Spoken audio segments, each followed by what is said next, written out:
Hi, I'm Matt with Camera Ambassador, and this week we're bringing you testing and tutorials about the Sony A7S. First thing I noticed with this camera was that it is absolutely a camera that is built for specific purposes, whether that be low light intensity shooting or whether it be flying it on the cheapest Ronin money can buy. It's a great camera for certain scenarios, but it requires a formula. Part of that formula regards the ISO level. Now, I noticed in my testing that when using a single light source, the ISO started giving me a lot of noise and a lot of issues after 6400. One of the first issues I came across was with lenses. Now, obviously there are Metabones adapters like this one I have on here that will enable you to use multiple different Canon lenses, whichever you'd like. The issue that comes in is if you're using a super speed, you're gonna see a good amount of crop factor. If you're using a super speed and you don't wanna get that crop, the best way to resolve that issue is to simply switch over and shoot in Super 35. Now, people say that that doesn't have as high a resolution, it doesn't look as good as 4K. Of course it doesn't. 4K is 4K and it's gonna be king for a little while longer until 6K and 8K start getting accepted on other platforms. But you gotta remember too, what are we viewing this thing through? How are we actually watching all of this footage? And chances are that somebody's gonna be watching their footage on your footage on a laptop or on a TV or on an iPhone. And this is how we kind of view footage right now.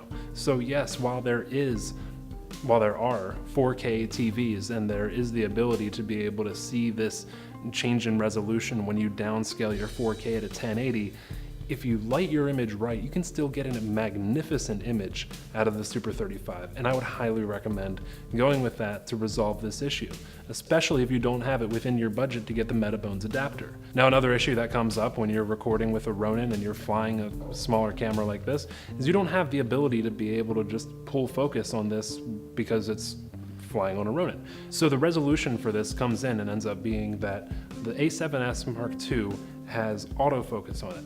Now, I tested out this autofocus, and before I kicked off the test and hit record, the camera was back focusing past me and then focusing in front of me, and it just couldn't hit me right. And I was about to write it off, and then I hit record, and after I hit record, autofocus actually started properly focusing to my face and recognizing me as I moved around the frame. So don't write off the autofocus immediately. This is something that once you hit record, it will actually start working, but you have to hit record. And this is something that maybe should be addressed, but as long as it works when I'm recording, I'm happy. Now, there is a soft skin setting inside of the A7S, and when I went ahead and utilized that for film purposes, I didn't notice too much of a difference. I did it with the skin effect off, on it low, and then on a medium, and then on a high setting. Now, technically, I don't really know what this is actually supposed to be doing. I assume it's supposed to be giving me softer skin. So the way I decided to light this was to use a single hard light, scrimmed down with 2 doubles, and when it was blasting at my face, that's when I used the soft skin effect. What I noticed was that I had harsh shadows, obviously, but nothing really seemed softer. My pores were still big and just there. It wasn't blending my skin the way I was expecting it to. So this is probably more of a photographic tool, and if you have not used this camera, and that might be one of the reasons that you want to be able to go with it, don't expect this to be able to work out in video format, because the biggest thing that I noticed with it was that it gave me more noise in my shadows and it gave my skin a slight magenta hue. But aside from that, there really wasn't much softening. When I blew it up to 800%, I didn't really see very much going on. Definitely a great tool for the photographic side, but on video, it doesn't really support. The next feature I want to talk to you about within the A7S is steady shot. Now, steady shot is sort of like vibration reduction within the camera instead of within the lens. Now, if you combine those two together, I'm not sure what you're gonna get. I didn't have stabilization within my lens when I tested it, but it could be something pretty magnificent. Now, for me, as I grabbed my cage for the A7S and started walking through Camera Ambassador with steady shot turned on, I didn't really notice anything going on too much, any real big difference or anything like that. But after I compared it to with the same walk with steady shot off, I noticed that it helped in one major regard, and that was in going Dutch. You know, Dutch, when you go ahead and, well, I can't really do it on here, but it would sort of be going to the side, going diagonally. Now, with the up and down, didn't really help me out that much, but on that Dutch, it really gave me a little bit of leeway. So that's the first benefit of steady shot, going Dutch. When you do that, it's gonna give you a little bit of help, and not when you go extreme either. When you go extreme Dutch, it's not gonna be able to fix that. But if you go a little bit to the side there, then it will give you a hand and a leg up. The other place I noticed steady shot helping me out was when I was going upstairs. When I went upstairs, I had steady shot turned on and I was walking as smoothly as I could up the stairs. But I knew that my shot wasn't that smooth. But when I noticed I got to the top of the stairs and I turned steady shot off and did my return, when I came downstairs, it was way more jumpy and moving around. So what this tells me is that even though going upstairs is harder and more difficult when holding a camera and trying to keep it steady, it kept it smoother than when I was going down the stairs and it was easier. So who is this camera for?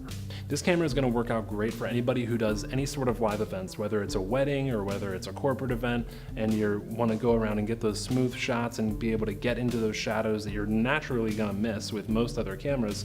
This camera has the ISO levels to be able to get into those shadows and give you the image that you're looking for, albeit with some noise, but you can take some of that out in post, some of that. Now, the other person that this is going to work out great for is the person who wants to go ahead and make a drama.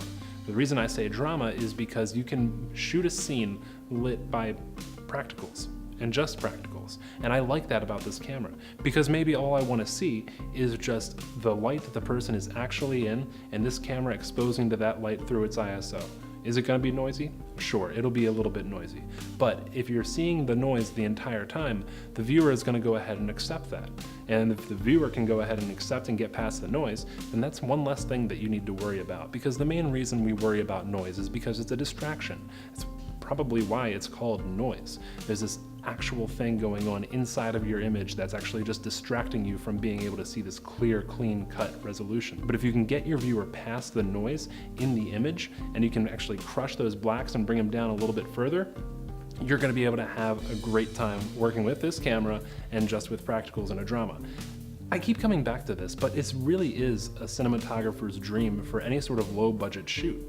And this is something that you can really not have to worry about a ton of grip or lighting gear to be able to create your shoot with. And it's something that's gonna be able to give you the ability to travel wherever you want and be able to create beautiful cinema wherever you go. Lastly, SLog. I am a huge, huge fan of SLog. Huge.